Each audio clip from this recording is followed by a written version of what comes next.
2 नं बेंटल बे गामिनि रायजोफ्रा गोबां समस्यायाव गोग्लैनायखौ आं नुनो मोनदों दाख्लै मिडियाफोरनि गेजेरजों। आरो मोनसे खोथाया बेनो जे बे जायगायाव गोबां स्टुडेन्टफोर आरो गोबां हाल खेथि मावग्राफोर बिदिनो मोसौ मोसा बारहोनाय आरो स्टुडेन्टफोर माने स्कुलाव थांलाय फैलाय खालामनाय बे निउसखौ नुनानै माने आं गोसोआव मोनसे सानखांनाय फैदों जे मानसि हिसाबै जों बयबो मोनसे जायगायाव थांनो थाखाय बा हान्थिनो थाखाय मोजां लामा आरो मोजां जायगा जोंनो नांगौ। गामि एरिया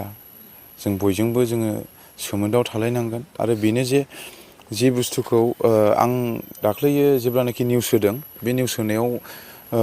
10 मिनिटसो बायदिल' जादोंमोन। बेयावनो आं सोंहरनानै माखासे मिडिया फंबायमोननि गेजेरजों आङो सोंहरनानै मिथिनो मोनदों जे बिराद उसुबिदायाव दङ आरो जि बुस्थुखौ आङो मावहैनो सानाखैमोन आङो सानबासिम आङो टाइम माने सोंहरदों सोरबाफोर थांनानै सोंहैदों नामा बा रिफायरिं खालामसिगोन नामा होननानै खिन्थु रावबो थाङाखै होननायाव दे बिदिब्लालाय आंनो थांनानै जाखिनि हायो आं माने रायजोफोरजों थानानै आं माने जाखिनि हायो बेखौ आं रिफायरिं माबा खालामना होसिगोन होनना बुंनायाव फंबाय मिडियानि जाय मानसिफ्रा दिनै गोबां माने गामिनि एरियानि समस्याफोरखौ बिथांमोना दिनै दिहुनग्रा बा दिन्थिग्रा बिथांमोननि थ्रुयै आं रायजोफोरनाव आं थिनहरनायलाय बे बुस्थुखौ आं दिनै मावनो मोनदों आरो आङो बेयो ओरैनो जेन'बा माबा मोनसे लाबालाबनि थाखाय बा राजनितिकनि बेलानि थाखाय नङा।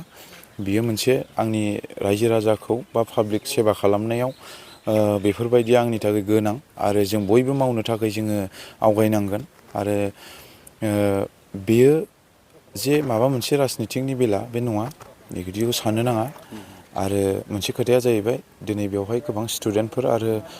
बोसोरसेनि जानायनि आदारखौ दिनै रायजो राजाफ्रा दिहुननानै लायो बेयाव समस्या आरो जिबायदि लामा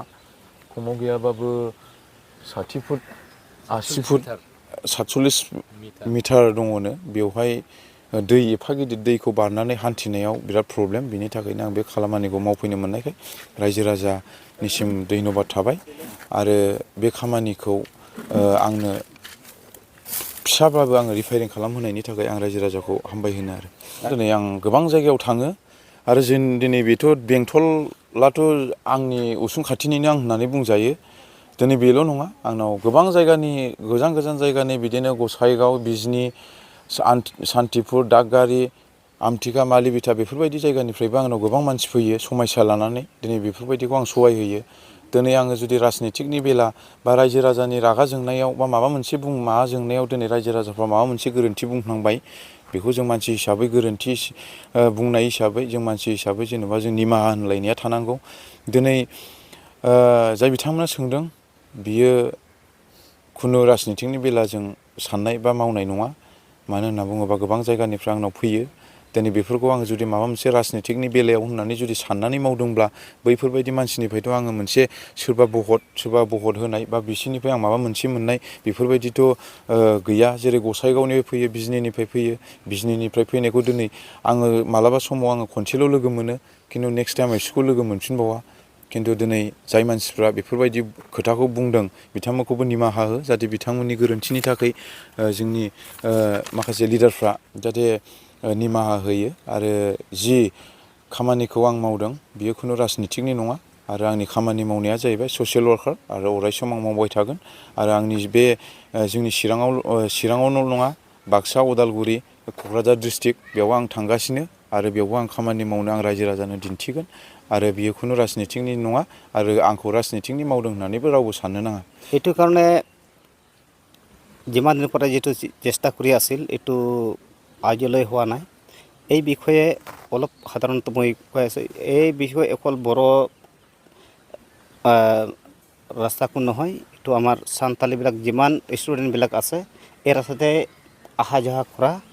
মানে বহুত আমাৰ সুবিধা হৈ আছে। মানে ইপিনে অলপ ৰাস্তাত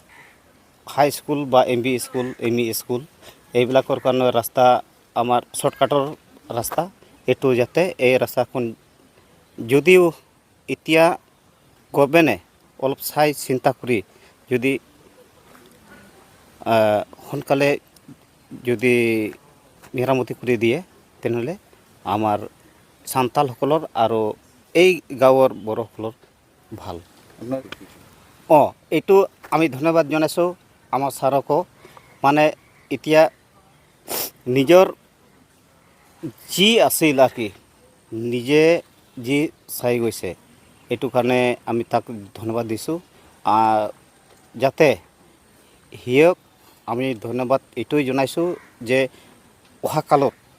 যাতে এই দলংটো মেৰামতি কৰি দিয়ে।